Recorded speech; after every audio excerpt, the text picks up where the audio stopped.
So this was the one you've just seen video, the previous one, energy, as a topic. One of the things I said towards the end about this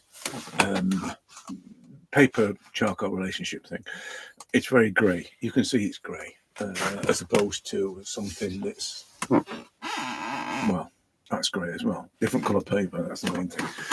But normally when I do these, they are very contrasty. I'm looking for one that is very contrasty. Let me just reach the one from the other day and just show you what I mean. There. So the density thing, paper really at the reason for this working and working like this. But one of the consistent things to consider for me is the width of the, the people talk about the tonal range, and you have these stripy things that have, right, there's a full range on those, but if you imagine that strip of tones, depending on the charcoal and the paper relationship, the range changes across that.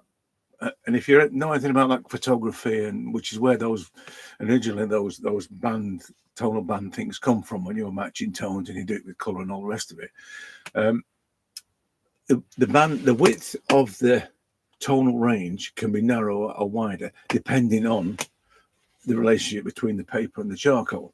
And what you've got to do when you're doing things like hair, for instance, when it requires a certain, or the face, when it requires a certain width of a certain range of tones, but you can't do it. You can't make it exactly black, and you can't make it exactly white or light grey. It's very narrow. You've got to work within that range. And sometimes it'll be, if you can, you know this yourself, if you try and make something really contrasty, you'll go and reach for a darker charcoal when you're working in graphite in order to create that tonal range.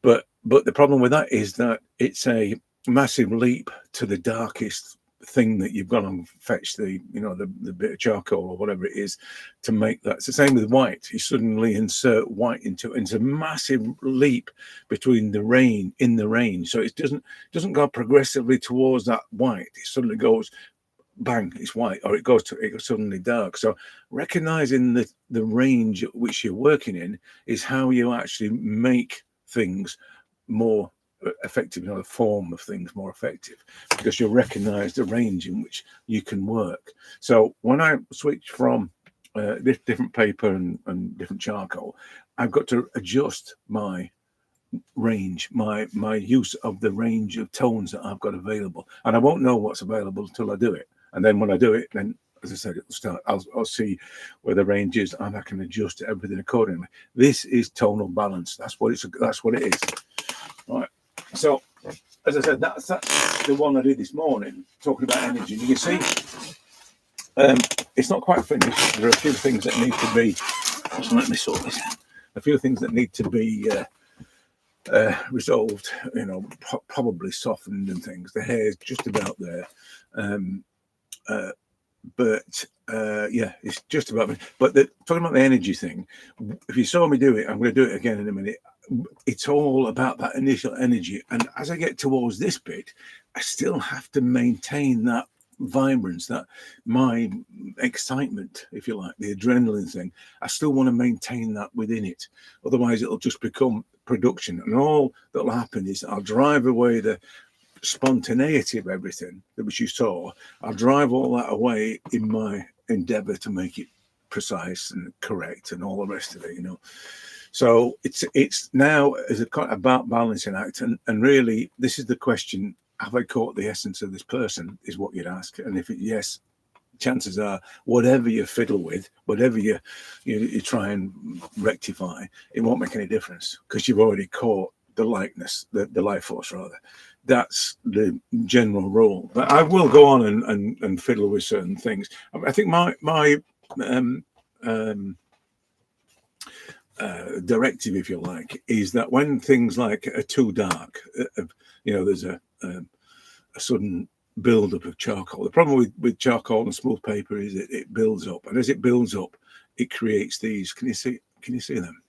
there's one there, and there's one there, and there's another one there. It creates these like over dense areas. And if you're not careful, if I go over them again, I can create a kind of scarring. So those are the kind of things I would fix. I'd try and soften those things.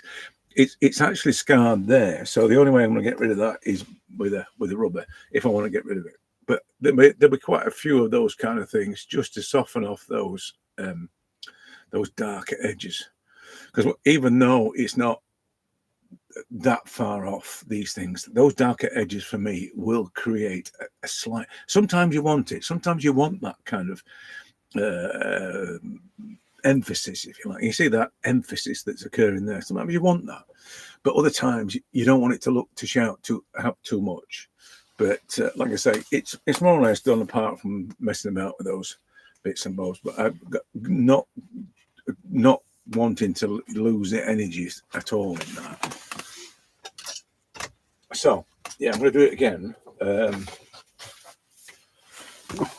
Same thing again, same bit of charcoal. I always know when this is the same piece from this morning, and I always know when it's good charcoal. Generally, it doesn't wear as quick. So I'm getting best of both worlds, really. So there were times when I'd have a piece of charcoal. In fact, those, the little pieces that I use sometimes, those are the remnants of a piece like this, obviously. But those were the bits of charcoal that would have done 3, 4, 5, 6 drawings. So that's I'm reluctant to get rid of them, basically. So, but it's nice to get back to it. I'm going to draw this girl, by the way. So a little different to the previous one, in that it's more graphic, I suppose. Certainly the hair is, and the sort of straight on pose. Never really like the looking at the camera pose unless they've got a attitude. So, which she has.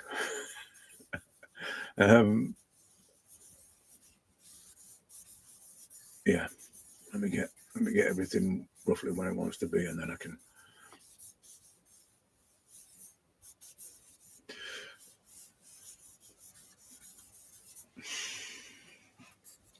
Again, this is just all about the energy that I'm picking up from this, and that then manifests itself in the marks.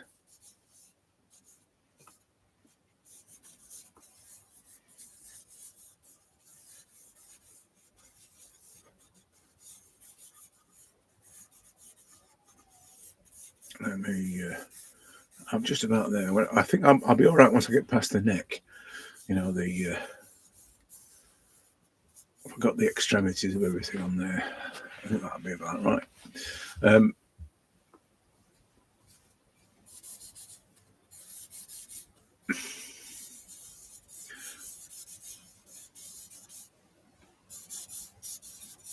It's never the same twice with doing this way, which is a problem, I think, for a lot of people. It's never, the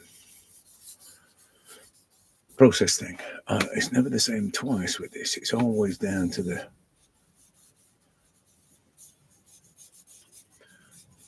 subject as to what how I respond to it. So I can never say, "Oh, I'm going to do this first."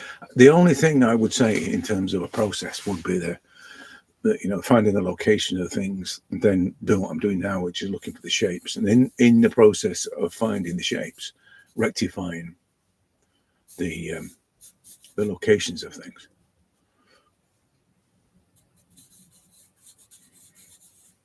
Also, the trying not to commit too hard to things as well.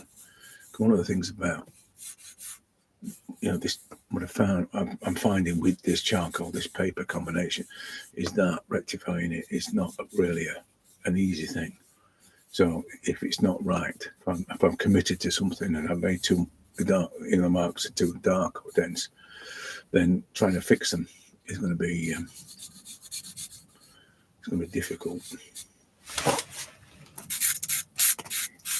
I've got the charcoal sometimes will throw a little bit of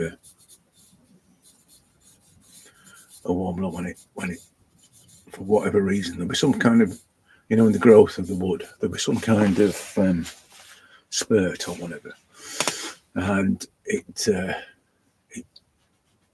you get like looks like a bit of sand in it, you know. So I have to sandpaper it out, really.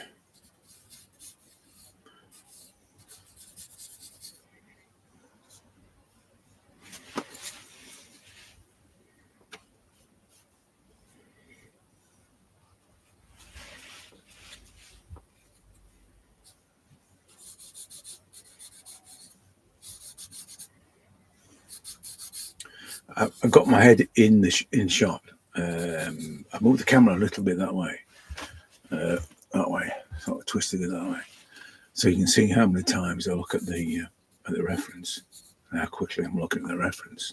Because I talk about this glancing thing, and if you're not seeing me glancing, then you don't know how often I'm doing it. It's quite frantic at times. Early on it is, and when I was doing the hair on the other one, the previous one, I was doing it then. So it's very rapid.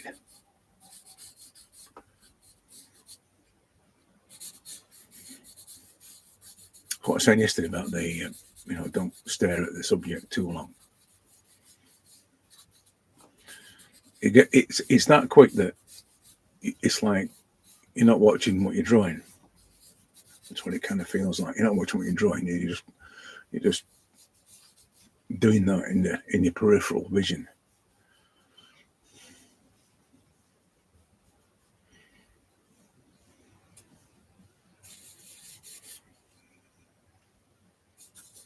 When I occasionally stop and I do that kind of thing that I've just done now, I'm just trying to make accurate assessments of whether or not I've all the busy energy lines full of energy are all accurate enough.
One of the things about this charcoal as well, if you can notice, it's very it's a bit spotty, a bit dirty, you know. On the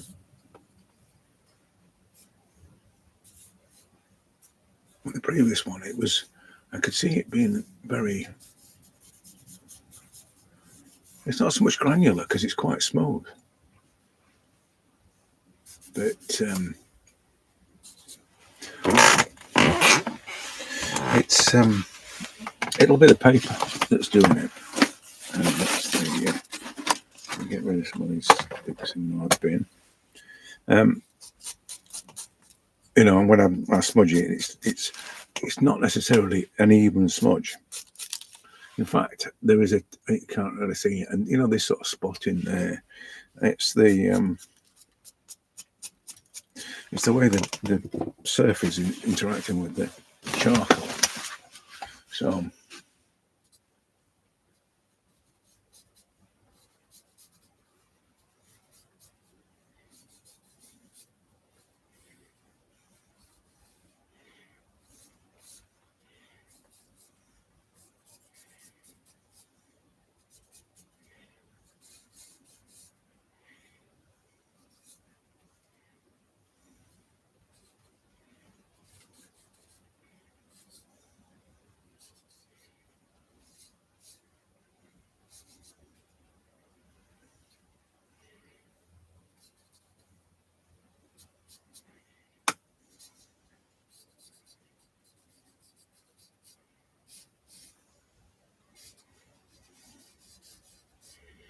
I'm going to get to a point where I want to be more definite. You know that because the hair is the sort of graphic element to it.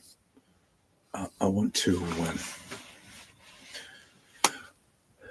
create that shape. Everything relates to it. This is the hierarchy thing. You know, I've said before about what's important about something.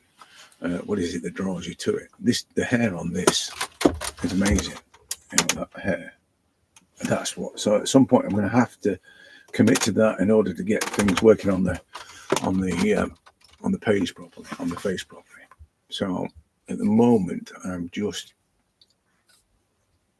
close to where I think everything should be. I'm just looking at the size of the things in relation to, you know, everything else. So let me get that sorted out. Then I'm going to put the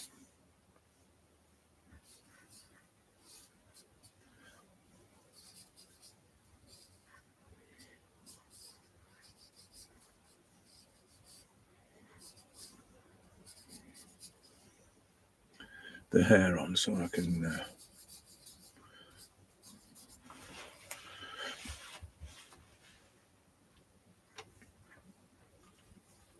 get the elements of the face a little bit more accurate. Get this.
Yeah, so I'm going to put a little bit of the basic shape of the hair in there.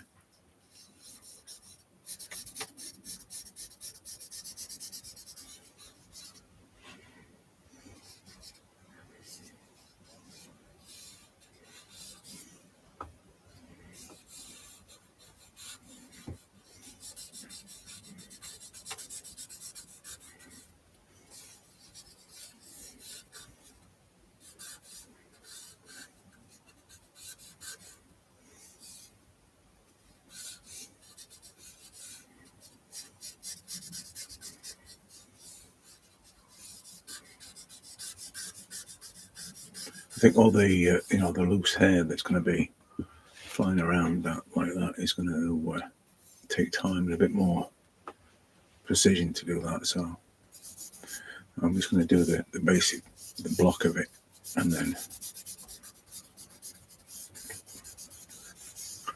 I can add the loose hairs with a bit more detail, with a bit more care.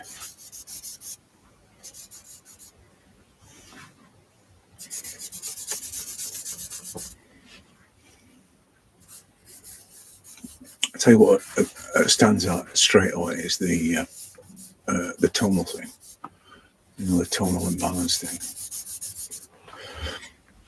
It this.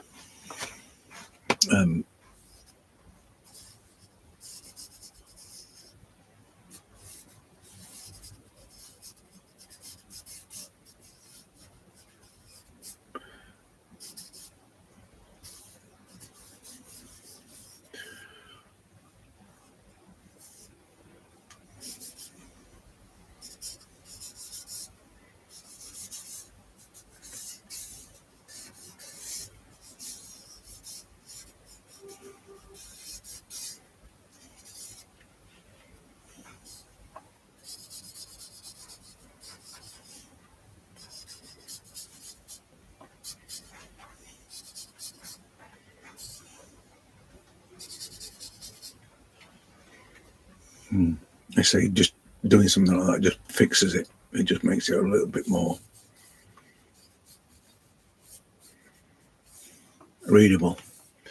Is the thing, I think. As I say, I'm not going to do all these extra hairs just yet. I just wanted to get that in something like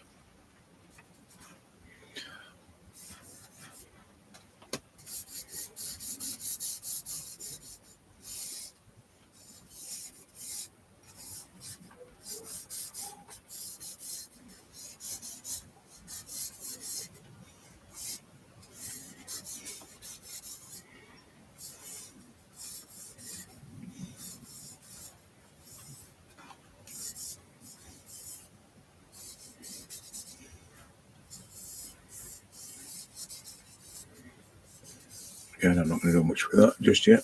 I just want to get the things feeling right now.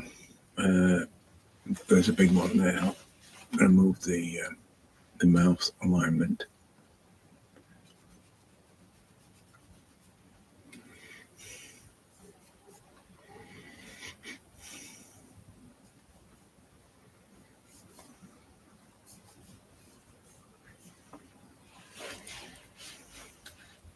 Still a bit further, I think.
Yeah,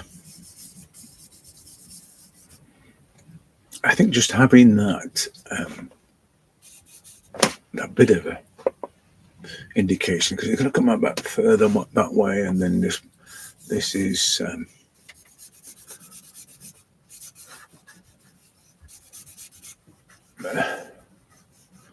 bigger on this side. Is the head? I don't know what's happening with the head. The shoulders are, the left shoulder's towards and the right's further back, but the head's kind of not. It's not moving. Let me just get this one right as well.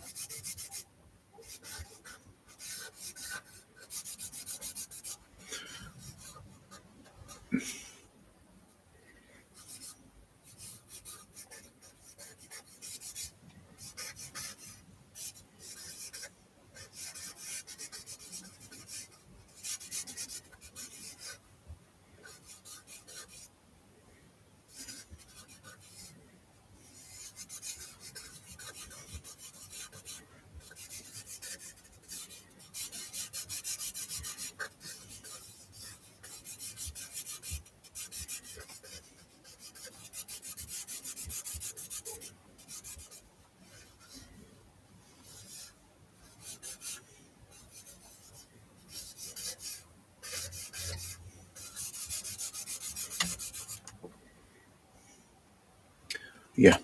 Okay. So it's now getting to that point where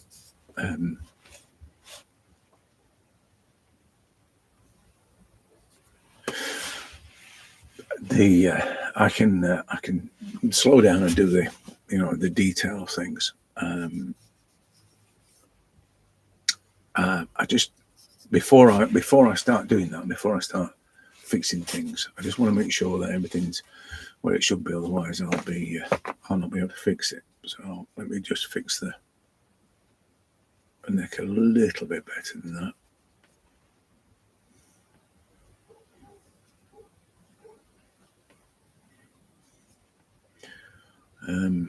Yeah, like I said, with this charcoal, the and paper relationship thing, there is a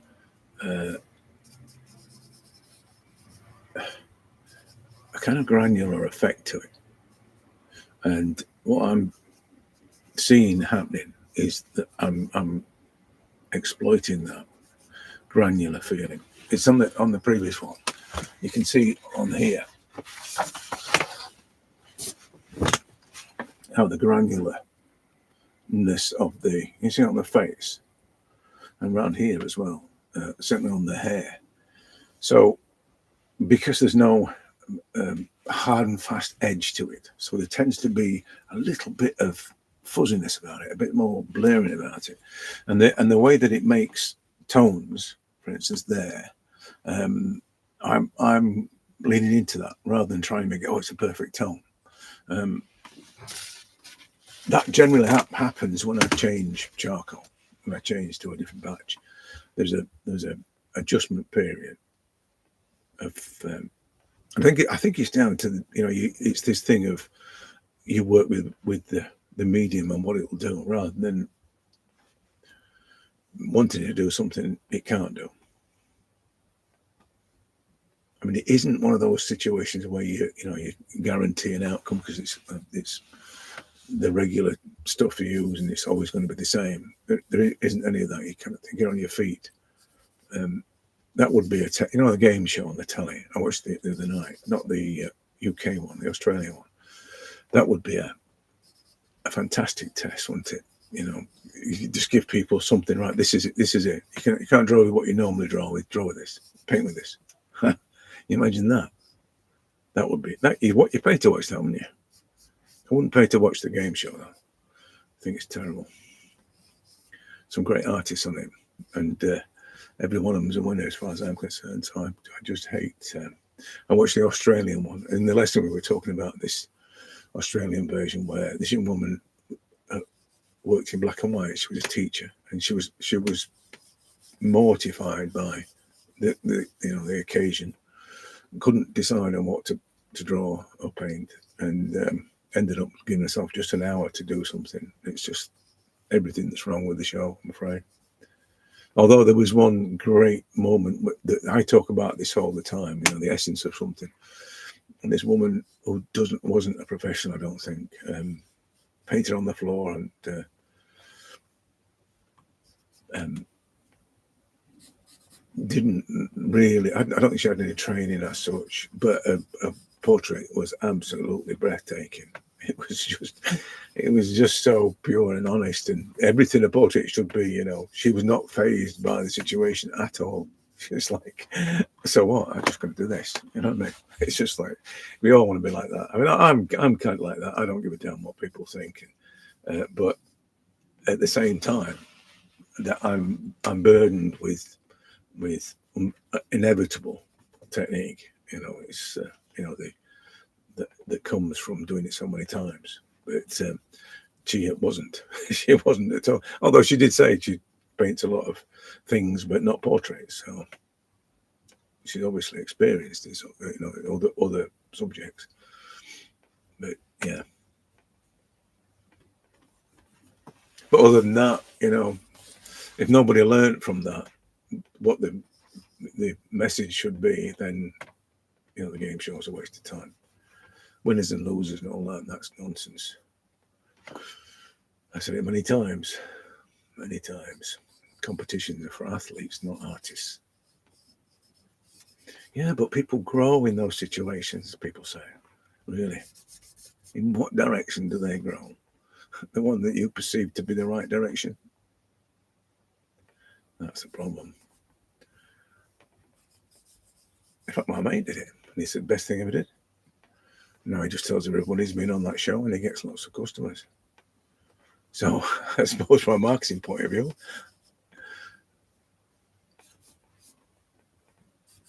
he didn't win it. He didn't win it, didn't he? A lot of, like he said, what happens if people win it? Imagine the business opportunities if you win it. That's, I don't think you should go into any art endeavor thinking it's a business opportunity, because it very rarely is. Very rarely. How many times and people have contacted you, and, if you do this, you can do all these as well. And promise you, jam tomorrow thing.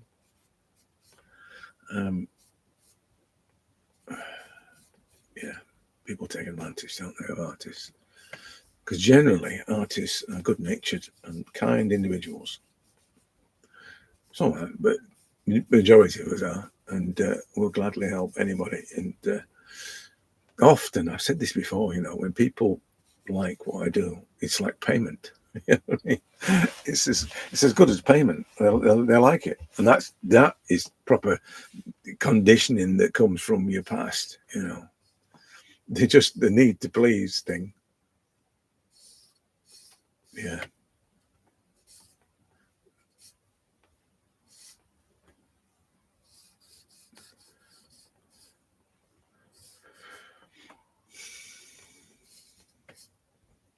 I'm just looking at the overall shape of the face, trying to isolate it a little bit so I can tie down some of the indicators as to the accurate depth of the face, which is why I'm darkening all the edges, because there's another shape that I'm using as a guide. See whether or not it will be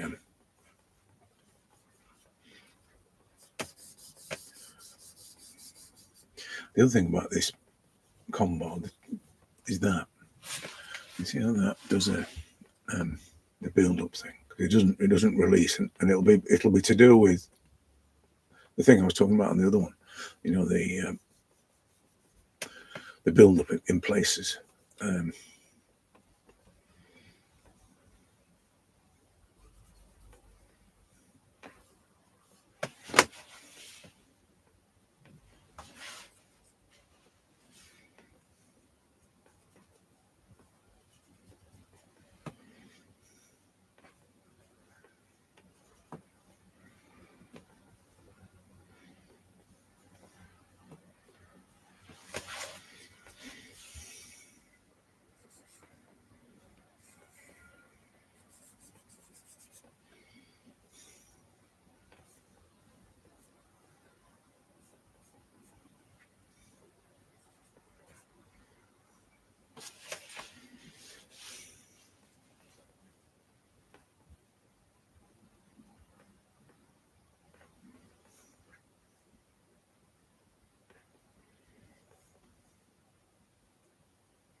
I'm tempted to say that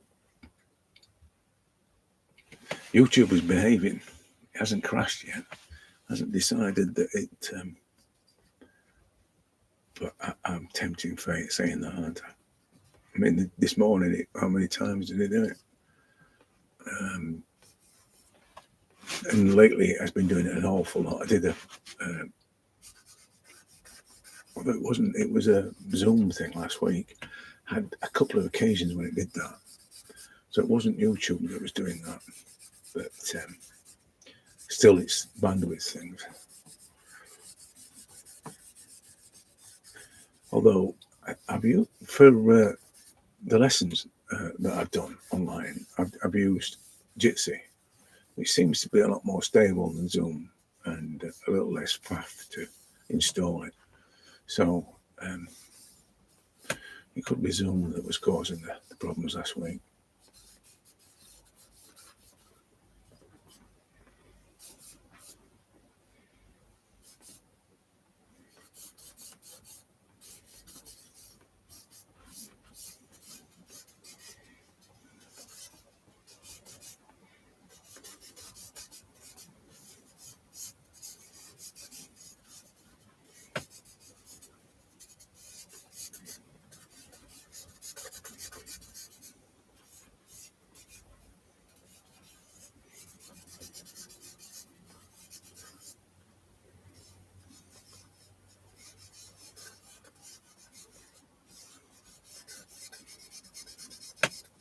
Even though it's not so many curls, there's still that backwards and forwards assessment thing that goes off with, I think, any kind of hair. Or I think if you were doing detailed fabrics or something, you'd be doing that as well.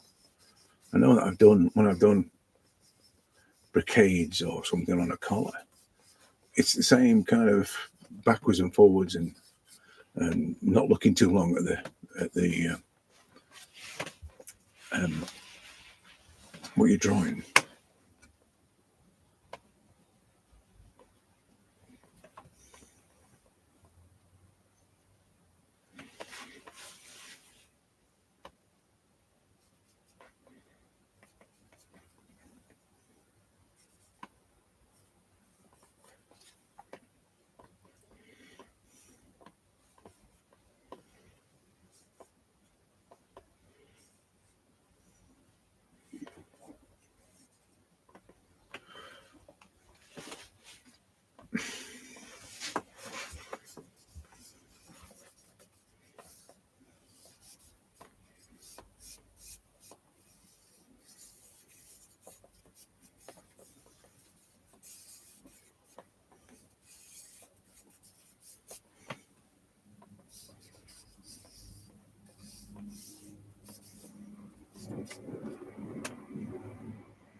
There's a problem with the shine there. You can see that with having an overhead tube. I get a shine on it. I'll tell you what I was thinking about the other day. I saw somebody painting full figures in a massive studio. Fantastic studio. I mean, it's like sort of, like the still studios you dream of. One of those. there was a classroom full of people, so it was obviously a teaching environment. And this girl, this thing was, and the easels didn't move up and down. And I've seen the proper ones that move up and down, and these didn't. They were just big fixed easels. And she was painting probably A1 size, massive, a meter, probably longer, higher than a meter. But she was looking up at the head, but she was looking straight at but it wasn't identically, at an angle, the same angle as she looked at the subject, because it was live. And I thought, well, how long? This when you draw and look up, how it distorts, how the foreshortening thing happens, and you end up where you draw small heads or big heads because you're looking up at it. How long did it take her for a brain to learn to adjust things, painting upwards, so that when you looked at it straight on, everything was in proportion? How long did that take? That's an amazing skill. Hours and hours of practice. I mean, with this, because all this, I've got to work straight onto the thing. I'm looking directly in the middle of the face. My eye line is there. So there is no distortion there, no distortion there. Imagine a figure where the head is suddenly up there, and I'm having to reach up to the head to actually draw it or paint it. But this girl was doing it, and it was perfect. Absolutely incredible skill. I don't want to make things that hard. I ain't got time to. I mean, she's probably been painting 20 years at one of these academies, so I ain't got that much time left in me. So I'm not going to. The quicker I can get to doing this and making it accurate, the better. I think if I was working, I can't stand up in the studio. It's not big enough to stand up. So if I was working on a full length like that, I'd have to have the easel moving up and down. Like in a sergeant sort of way, where he's able to always be in the, not looking up at something. No matter if it's trees and what have you, but if it's heads and figures and things, you got a distortion issue straight away. So as I said, I want to make it hard. I've more or less done this. The problem you're seeing is the reflection of it. I'm not seeing the reflection so much. So I'm going to balance everything because of the reflection. I'm going to increase the size of the or the density of the things like the eyebrows there, because I want this the looking under her eyes thing. This one in particular is just a shadow. There's not really any or a lot of definition in there. There's a tiny little highlight in there, but I want that to be emphasized, because it is dark in this eye, in this socket. It emphasizes the drama of it, and so I'm going to try and get that to be a lot darker. Equally this as well, because now that I've got that on there is an imbalance. This has to be closer to that now that I've got that on there. The hair may not become darker. This is as dark as this charcoal will go, so it may not become darker than that, but it still sets at a level that I've got to achieve in terms of balancing with things. But yeah, that's where I'm at with it now. It's just a case of as I tweaking that and not losing the the vibrance of it, really. Maybe a bit more of tweaking on the hair there, just to get that sort of feel about it. So it does that. You see, if I make that across there, the hair comes up like that, and then it sort of tucks in there, and then round there. So little things like that. Not that they make much difference. As I said earlier, once you've got the likeness, no matter what fiddling you do after that, it's pretty much a waste of time.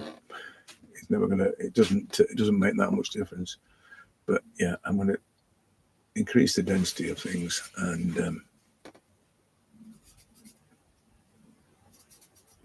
I'm gonna do another one in it. So let me just half an hour on this and just fix this, and I'll show you enough when I come back on again.